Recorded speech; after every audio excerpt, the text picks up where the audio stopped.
Chicago cop only fired for shooting 16 times at the victims of a drive-by, then lying about it last week. The Chicago Independent Police Review Authority, one of those civilian oversight boards that are designed to make it appear police aren't investigating themselves, voted to fire Officer Francisco Frank Perez over a shooting that took place in 2011. Amazingly, considering the level of corruption and violence that is routinely carried out by members of the Chicago Police Department, this was actually the first time the board had ever voted to fire a cop for a shooting in its 10 years of existence. If you know anything about the reality of police oversight boards, that actually won't be that surprising. The shooting for which Perez was eventually fired involved a drive-by shooting at a restaurant where he was working during his off time as a security guard. 3 people were shot, including one fatally, by a car that pulled up next to another car parked in front of the restaurant. Officer Perez responded to the shooting and began firing his gun. However, instead of shooting at the car that had committed the drive-by, he began shooting into the parked car. Before all was said and done, Perez had fired 16 shots into that car, hitting one of the occupants. Later, when he was being questioned about the shooting by Internal Affairs, he lied about which car he was actually shooting at, apparently maintaining that he was just a really bad shot. Even after being shown the video, he continued insisting that he was firing at the other car, which had driven away before he began firing.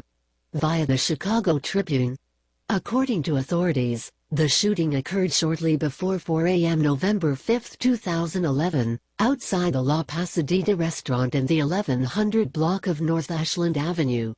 Perez was off-duty and working security for the restaurant when an occupant of a red Mitsubishi Galant opened fire after pulling up beside a blue Chrysler 300M that was double-parked in front of the restaurant.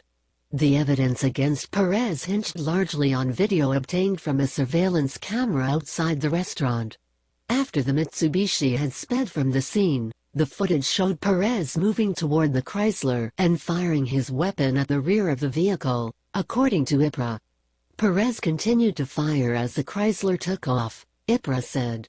Yet even after viewing the video in 2015, Perez continued to maintain that he had fired at the red car. In testifying before a police board hearing officer last year, Perez did not dispute that he mistakenly shot an occupant in the Chrysler, but said he was aiming at the red car seconds after the drive-by shooting. 3 people standing outside the restaurant were shot, one fatally. A lawyer representing the police department contended that Perez should be fired for lying and shooting an innocent bystander.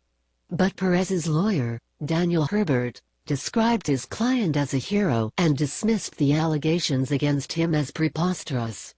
John Farrell, who testified as an expert on use of force on behalf of Perez, defended the off-duty officer's decision to open fire because the gunman in the red car had just committed a forcible felony and was attempting to escape. Farrell also criticized the quality of the video as not top-notch. He said the video did not depict what Perez saw that night because the camera captured the scene from a different angle than what the off-duty officer viewed. It also gave a limited view of what took place that night, he said. In addition, Farrell testified that outside factors, including tunnel vision and an inability in the poor lighting to distinguish the colors of the 2 cars, could have played a role in the incident. But the police department lawyer, Special Assistant Corporation Counsel James Feuiger, told the hearing officer that he was skeptical that Perez intended to fire at the Mitsubishi because the car was a full block and a half away when he opened fire. The odds that Perez would be successful in hitting the moving vehicle in the dark at that distance were minuscule, he said. I think Officer Perez was trying to do the right thing, but he was ill-informed and made a horrible mistake, Feuiger said. He's been offered multiple opportunities to correct his story.